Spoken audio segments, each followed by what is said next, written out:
Hello everyone! Welcome back again to my channel. So for today's video, mga Kalingap, is pag-usapan natin itong naging sagot ni Kalingap Ian about sa Jomcar. So alam ko marami yung nag-aabang syempre, yung mga behind the scene na nakikita natin na obserbahan ng mga K-boys, especially itong si Kalingap Ian dito sa Jomcar. So, mayroong isang viewer na nagtanong kumusta na ba ang status ng Jomcar. So, eto nga mga Kalinga, pag-usapan po natin. Pero bago natin simulan yan, huwag niyo pong kakalimutang mag-subscribe. Bal Santos Matubang, Kalinga Frab at Edna Vlogs sa tanyong lingkod, Gandang Emmy. At syempre, supportahan po natin yung mga kasama ko po sa Karaba. Teacher N, Kuya Noli Vlog, Angie De Vera Vlog, Darlene Vlog. At ang inyong lingkod, Gandang Emmy. Sa mga hindi pa po nakapag-subscribe, please subscribe and please hit the notification bell para lagi po kayong updated sa aking mga ina-upload na mga reaction video. So, eto alamin natin. Ano ba itong naging sagot ni Kalingap Ian about dito? Tara, panoorin po natin ang video na ito. Tanong for Kalingap Ian, sabi niya, kumusta ang Jomcar?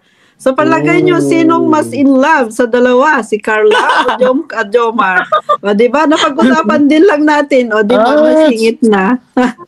Sa totoo lang, mahirap po timbangin ang pag-ibig. Mahirap timbangin kung sino mas nagmamahal. Pero ako sa opinion ko lang to mga Kalingap opinion ko lang sa nakikita ko. Ito mga Kalingap nakikita ko to personal. Ang mas nagmamahal na nakikita ko si Jomar. Siguro hindi na siguro maraming hindi nakaka-appreciate pero ako kasi guys, hindi ako nagsasalita. Tinitingnan ko lang palagi yung yung dalawa. Ang daming ginagawang gestures ni Jomar off cam na hindi alam ng karamihan Kaya ako po ito nasasabi kasi alam ko yung mga ginagawa niya off cam. Pero di ko nasasabihin kung ano yun. Bahala na yun. Si Jomar ang mas nagmamahal para sa akin. Paano naman si Carla? Ano po kasi, alam mo po, isa po sa mga dahilan ko kung ba't ko nasabi yun, si Jomar po is, medyo, kumaga, matured na siya by age. And kapag ang matured na tao ay nagmahal, it's deeper. Pero si Carla is bata pa, siguro, marami pa siyang, syempre, mahal niya din si Jomar. Pero may may ilalalim pa yan. Kumbaga, magmamature pa yung pagmamahal niya. Kasi baka first love ni Carla si Jomar. Syempre, marami pa yang kailangan matutunan sa pag-ibig. Yes. O, diba? Ayan, salamat sa sagot. Sabi, love Jomcar. May konting bulong lang po ako. Magkonting bulong na po sa Jomcar. Lang po, naglaro lang naman po kami kahagabi po ng pickleball. Ayun lang po. New sports nila, no? New sports. New sports nila. So, eto nga, mga kasukay, mga Kalingap. Nakakatuwa yung tanong, no? Siyempre, may chance na magtanong about sa Jomcar kasi nandyan si Kalingap Ian kasi lagi naman nilang nakasama itong Jomcar, di ba? Lagi nating nakikita na lagi silang may mga lakad, kumakain. So, pagkakataon na yun para matanong. So, ayan nga, ang sagot dyan ni Kalingap Ian is kung sino yung mas matimbang ang pagmamahal dito sa dalawa. So, sabi niya mahirap timbangin. Pero ang napapansin niya daw is itong si Jomar. Malalim talaga yung pagmamahal dito kay Carla kasi nakikita niya sa mga galaw ni Jomar, sa mga galawan ba. Makikita mo kung paano mahalin or kung paano i-care ni Jomar, itong si Carla, mga Kalingap. Kasi ang mga lalaki, pag mahal mo isang tao, ipapakita mo yan sa gawa, Hindi lang sa salita. So, nakikita nila na talagang sa mga, sabi nga ni Kalingap Ian, sa gesture pa lang ni Papa Joms, doon pa lang na ipapakita niya kung gaano niya kalalim yung pagmamahal niya dito kay Carla. Diba? So, nakakatuwa mga Kalingap kasi yung pagkikaring ni Papa Joms ay talagang pinaparamdam niya, pinapakita niya dito kay Carla. So, syempre sila, napapansin nila yun, kasi kasama. Kahit siguro kung ako, kung paano alagaan ni Papa Jom si Carla, ay maano ko rin yun, makikita ko rin yun, no, mga kalingap. So, nakakatuwa na malaman mo na may mga ganitong galawan itong si Papa Joms. At syempre, sabi ko, paano naman si Carla? Diba? Natanong ko doon. So, sabi dyan ni Kalingap Ian, si Carla, syempre, first love yan ni, first love niya si Papa Joms.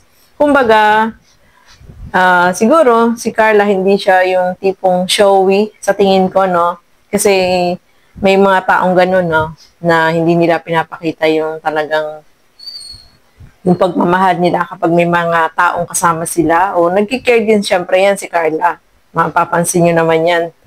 Kaya lang, syempre, pag mga ganon, parang hindi pa yun kagaya nung mas talagang deep yung kanyang pinapakita, no? Kumbaga, siguro, inoobserbahan niya rin kung ano yung mga ginagawa ni Papa Joms. Pero sa tingin ko, hindi niya yung, may mga babae kasi na ganun. Kumbaga, mahal mo isang tao pero hindi mo talaga binibigay yung talagang, yung nagtitira ka para sa sarili mo. Sa tingin ko ganun yung ni Carla, no? Pero sabi nga ni, syempre, mahal niya rin si Papa Joms, di ba? So, nakakatuwa, no? Sila both nagmamahalan, pero yung isa talagang pinapakita niya kung paano niya i-care.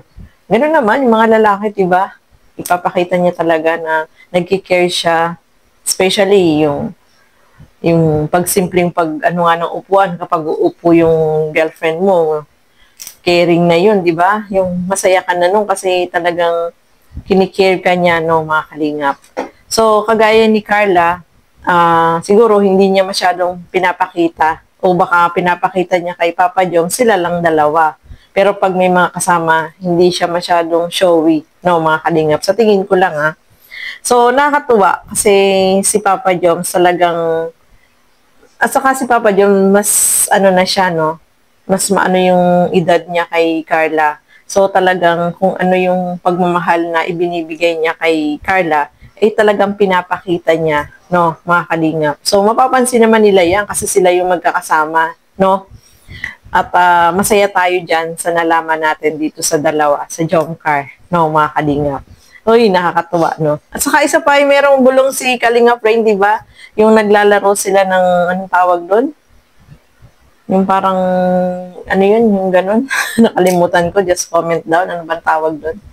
So, maganda din yun na banding nila, no? Na naglalaro sila ng ganun.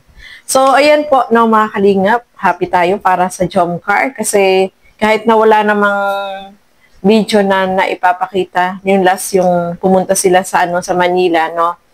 At nandun naman sila sa Alikabok sa dagat, no? Panoorin po natin yun, mga kalingap. Kasi nakakatuwa din yung panoorin. Nakikita natin yung kanilang yung galing nila sa pag-arte, no, mga kalingap. Huwag po kayong mag-isip ng mga kung ano-ano kasi yung movie na yun is movie lang, no? May script kung paano nila gagawin yung kanilang linya doon. Kung paano sila magbabato ng mga words doon sa kanilang kausap, no? So, sila doon? Mga artista, no?